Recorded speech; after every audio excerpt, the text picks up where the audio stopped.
these areas sometimes. In this particular case, I was able to get a hold of the county attorney, or not the county attorney, the county sheriff, who actually drove us up into this area. We met with the Forest Service as they were up there as well, and I brought a cause and origin expert with me. We were able to review the area, documented the damages basically, and then all of us got in his little van and drove down the road to where we figured this fire had actually started. We were able to find that 6 miles down the road there was a shooting range. And outside the shooting range, there were a couple of yahoos who were shooting cans or whatever they were shooting outside of the range, and Detroit Rush started this fire. It caused millions of dollars in damage to that area. Flooding. Flooding is devastating. Flood insurance is completely different than other insurance. Flood insurance is done through FEMA. Regular insurance companies really don't want to write it. It's a losing proposition. If you need flood insurance, you'll probably use it. It will devastate neighborhoods. This particular one comes in through the window. You can see the broken window there. It flooded this basement all the way to the top and then went into the first level of the home. Flood insurance is very particular in that it's actually written into, it's like an act, it's a government thing. So we're very limited on what we can pay for. In floods, we generally watch for kind of sharks to come in, vendors that will come in and agree to do, mitigation, help people. These people are pretty devastated, and we want to be very, very careful that they're not overcharging, and that what we can pay for, we let the insured know. Is pretty limited in some of these cases. You can see, the insulation is still just dripping from the ceiling there. And it's not usually just water, it's usually mud, the sewers overflows is what we call Cat 3 water. It has contaminants and all kinds of nastiness in it. So these are difficult cleanups and really devastating losses to people. It normally will, especially if all of your mechanicals in the basement completely destroys all of that, and that all has to be replaced. Preventative maintenance. This is a fire riser in a 400,000 square foot warehouse. You can see it's blown. Actually, there was a window probably 10 feet from there. The water came out with such force it blew the window out, flooded all 4,100 square feet of this warehouse. And you can see how rusted those bolts are there. This had 3 different tenants in this building. One of them was was storing carpets, big, huge rolls of rolled up carpets that were damaged by the water. His loss was in excess of $1 million. On this particular one, we were the property owner, but as you can see, these bolts are severely rusted. The preventive maintenance on this particular fire riser was in very poor condition. While the tenants had signed lease agreements that stated that they would not, there was cross waivers between the landlord and the tenants, this could be construed as a gross negligence in their preventative maintenance. This one will be a pretty hard one to defend if they actually bring action, which they haven't yet. You can see how bad that is. You guys are great at preventive maintenance. I don't think I've been to any of your buildings under this program where I would see something like this. Land movement. Land movement is usually not covered under most, if not all, commercial property policies. In this particular case, we were looking at what caused this. You can see the ground is relatively dry. This is property where there were a good number of condominiums lined up here. When the carrier got the initial loss, it was stated that the land had moved and collapsed. And their initial response was, well, let's send somebody out to look at it, but we don't cover land movement. And this is what we found. A broken 8-inch PVC pipe in the ground. So we were able to offer coverage to them because of that.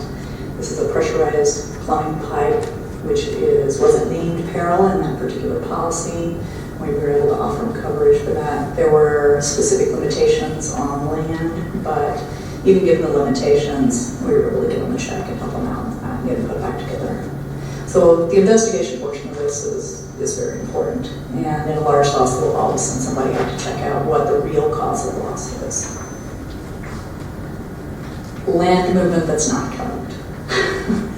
This was a pretty sad case. There were 30 plus buildings in this location. This is actually a parking garage. This is a series of condominiums, and it was all elderly people living there on fixed incomes. This property was built between about a 3 and 4 year period of time and had been finished maybe 5 years when they started seeing these kind of damages. Concrete falling away, stucco being removed. You can see that the construction on this is good. You've got rebar in there, you've got all the appropriate building products that you should be using for this kind of application. And yet we're seeing significant movement back here in the back as the main structural beam. It's actually pulling away from the concrete wall. This is the kind of damages we were seeing inside the homes. Huge amounts of cracking drywall, trim work being cracked, pulled away from the wall. The exterior, where the stucco is actually coming apart, the brick is cracking, and actual structural elements being pulled away from the building. You can see on the far side here, it's about 2 inches from the original ground was. On this side, it's about 10. So we've got significant land movement here. Probably not something that the insurance carrier would cover, and we knew that kind of coming in. And what we usually do is we come in with a reservation of rights, basically stating that we're investigating your claim, but we have not agreed that there's coverage for it yet. We were able to employ a structural engineer and a geotechnical engineer in this one, found out that the original contractor had failed to do proper compaction and had not planned for appropriate drainage. There's no coverage for that, but with the report that we gave them from our engineers, they were able to go back to the original contractor and litigate, try to get some money out of them to do these repairs. It was millions of dollars in repairs. This is a building that was finished about 6 months before its months to Utah. It was a nice building, kind of concrete tilt-up building, northeast corner of this building. These cracks went all the way from basically where the roof structure was, almost all the way down to the floor, just on the northeast corner. This crack right here is about 3 inches wide. This turned out to be, we hired a engineer, structural engineer, geotechnical engineer. It was a construction defect. Construction defect is something that's not usually paid for on a commercial policy, but with the report that our engineer provided to us, which we then provided to the insured, he could go back to his original contractor. The contractor came back and fixed it for him. So it had a good ending, even though we couldn't really do anything to help them. Collapse. This is weighted ice and snow is usually covered under the policy. So when I was called out, it was like, okay, yeah, there's collapse, weighted ice and snow in our winter. There were about 10 buildings that look like this. But when you get up close, you start noticing the timbers and the structure here was in very poor condition and not been well maintained. So the carrier said, let's get an engineer involved, let's get a structural engineer involved. Did these structures collapse due to the weight of ice and snow? Or did they collapse because the maintenance was so poor on them, they just fell down? So the engineer came out, we took a look at it, we got a bunch of weather reports for that particular year. We could determine what the weight of the particular snow load was that year, the water content, all played a part in this, and the engineer came back and said, they weren't in great shape, but they probably would not have collapsed but for the weight of the ice and snow. We were able to help them out with this one. Hurricanes. This is a golf course. We had $2 million in trees come down. Hurricane, if you live in a hurricane area, the deductibles are very high. We saw deductibles that were either percent deductibles, or there are deductibles that are, and there were some deductibles that were $1 million or more. There's very specific exclusions for, we only pay so much for trees and land and stuff like that on it. They had $1 million deductible, but they had $2 million in trees down, so we were able to give them at least some help with this. They also had a serious loss of income component on this as well. They had two 18-hole golf courses that were in operation during that period of time, and so their loss of income was relatively significant until they could get this back up and running. They also had all of these branches just hanging in trees from a hurricane, so you couldn't let anybody come on the property because these things would fall down, and it was a serious safety hazard. This is hurricane damage. This was a 30-plus story condominium building. This is the East Coast. The entire side, the east side of the building was missing all of these metal and glass enclosures on the decks on the entire East Coast. When I showed up at the building, I was handed an estimate, a one-page estimate for the attorney representing this group for $10.2 million for repairs. I got surprised it didn't say Dear Santa Claus on it at the top of that, but we get a construction consultant involved. They said, and their argument was, we can't match this. We have to replace everything all the way around the building, all 30 stories, and this is what it's going to cost us to do it for same like kind of quality. They get a construction consultant involved. They found manufactured these original materials, and we replaced it for $260,000. If your mitigation vendor is setting up tarps and doing it like this, you want to find somebody else. I don't know what they stuck these on with, so it's hurricane damage, but not great work. But this is what we see in hurricane areas. Regular roof damages, wind, pretty easy. Easily identifiable. We were able to just write an estimate of repairs, went to his roofing contractor. Yeah, great, we'll do it for that. Easy. You can send me those all day long, by the way. This is a case where this is a big log home way up in the mountains. This is the third level, bathroom on the third level.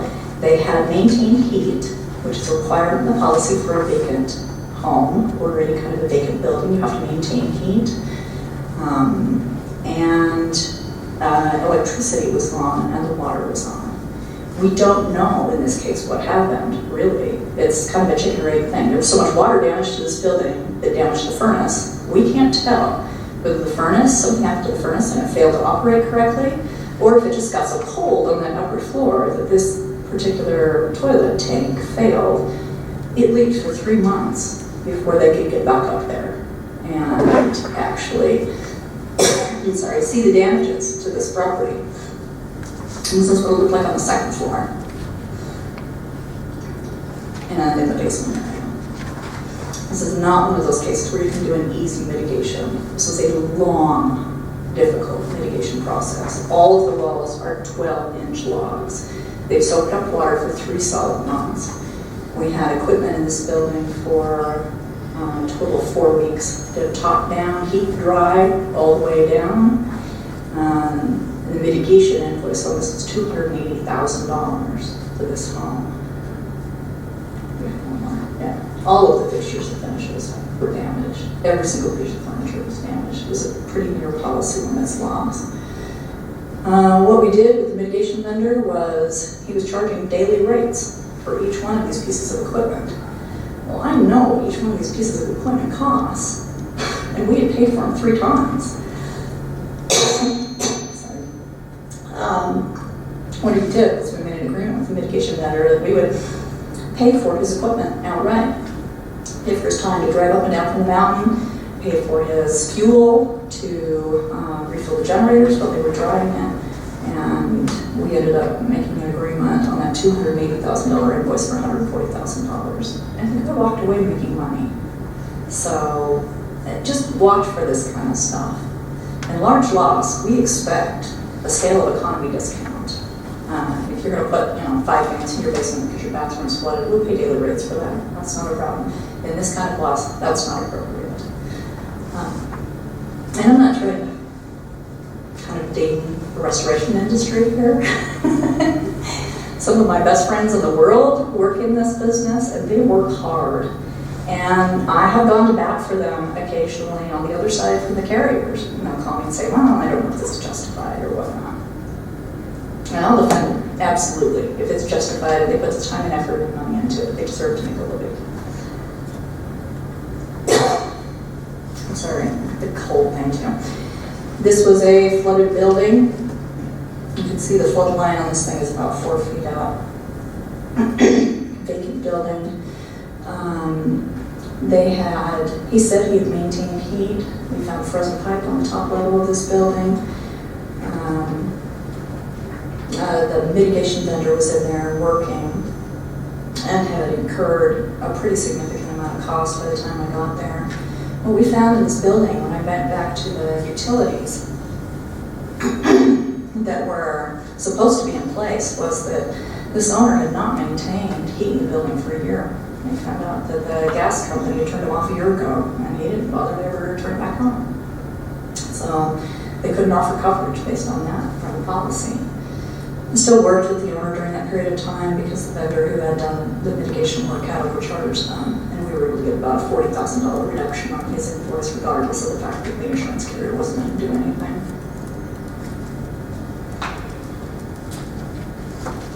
This is one of my favorites. I got called to this building and they said, we've got wind damages. Yeah, you've got about 35 years worth of wind damages. Wind damages should be something kind of sudden and unexpected in a short period of time. Took a closer look at the roof. This is what it looks like. Up close.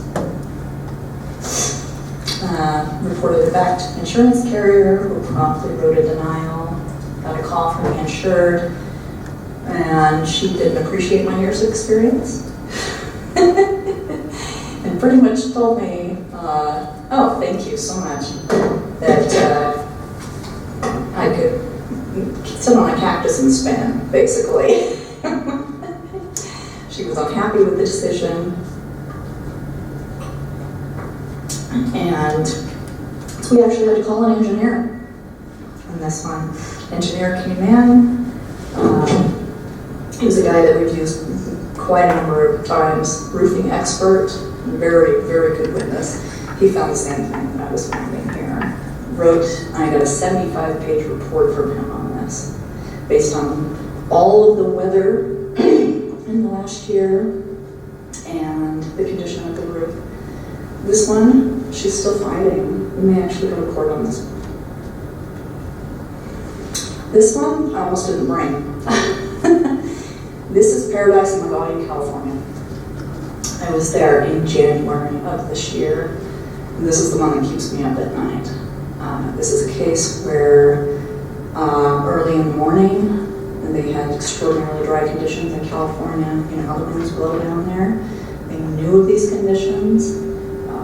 The utility, PG&E down there, had told these residents they may turn off power to this area for that period of time that the winds were going to blow. But they didn't.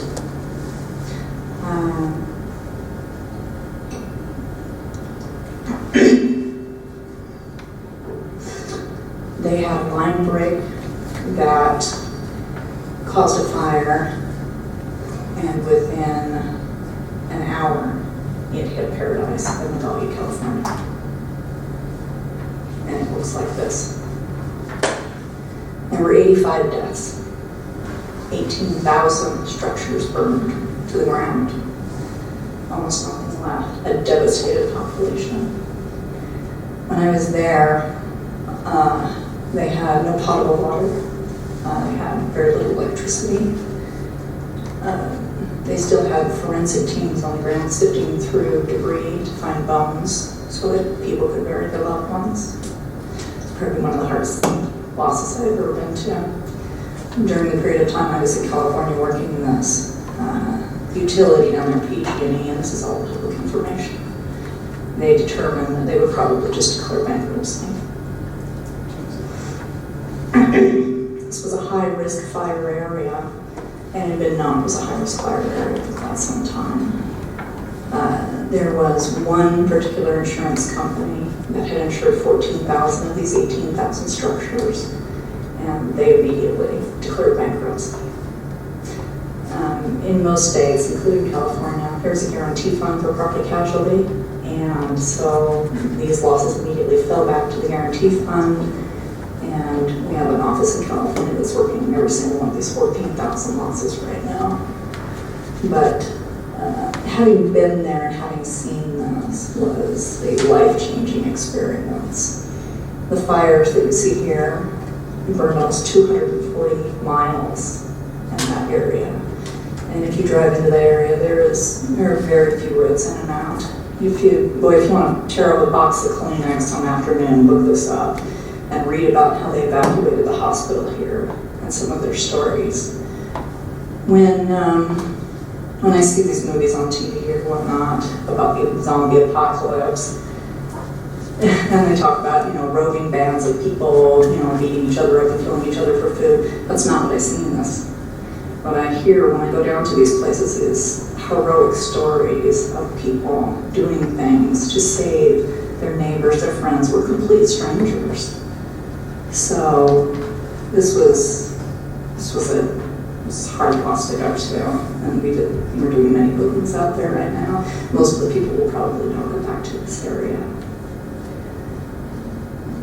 But that's the one that keeps me up at night.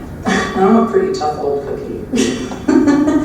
We see loss, destruction, and death, pretty much every day. If I show up, it's not going to be the best day, and you're not going to want to see me again. But this is the reason that we get up and do this. We are in service of our fellow man. Just last week, I was actually at a conference with some of our top people in the industry, and I got this quote. I actually had to look up his title from Tom Swanson. He is the president of Property of Americas, North and South, for Sedgwick Claims. And this was the last thing he said to us. Taking care of people is the heart of everything we do. We are truly in the service for our fellow man, just as you are. You open the libraries, you fix the pipes, you change the light bulbs. This is what we're all doing for each other. And it's a privilege and an honor to be able to do this for you. And I know you don't want to see me. But if there are questions that we can answer for you, or things that we can just drop by and look at for you, what do you think about this? We're also, happy to help you with any of those things as well. And this is my happy animal story at the end. That makes it light and funny. This is my Fartsburg, and he is my cute, happy animal story. Since my kids are gone, it's all about the dogs now, so. Anyway, do you have any questions? Yes? I just want to make one thing kind of clear with your coverage. The difference between a water loss and a flood loss. So water loss is any kind of plumbing that brings water to, from, or within the building. So that would be a water loss. So even your gutters on your roof, if a gutter has come down and some kids have turned the nozzle and it's aimed into a basement and it floods your house, your building, that's actually a water loss because it's from the plumbing of the building. A flood loss would be if a river overexceeds its bounds or something like that. Now the good news is, she was talking about how a lot of people don't have flood coverage. Counties have flood coverage. So if it's a water loss, we have a $500 deductible. If it's a flood loss, we have a $1,000 deductible. But if you have a building that's in a flood zone, then that changes the deductible as well. And we also, she mentioned most people don't have earthquake coverage. We also have earthquake coverage. So in the county's cases, pretty much everything is covered. If there's something that except the roof that just wore out over years. But if you have any type of loss, you pretty much, that happened, it happened today, go ahead and start mitigation because there's really hardly any scenarios we can think of that you're not covered with county buildings. So anyway, I just want to make sure you had that clear because that's a little separate from what we're talking about today. So anyway. Thank you, Mary. Yeah, Corby's right. Again, that's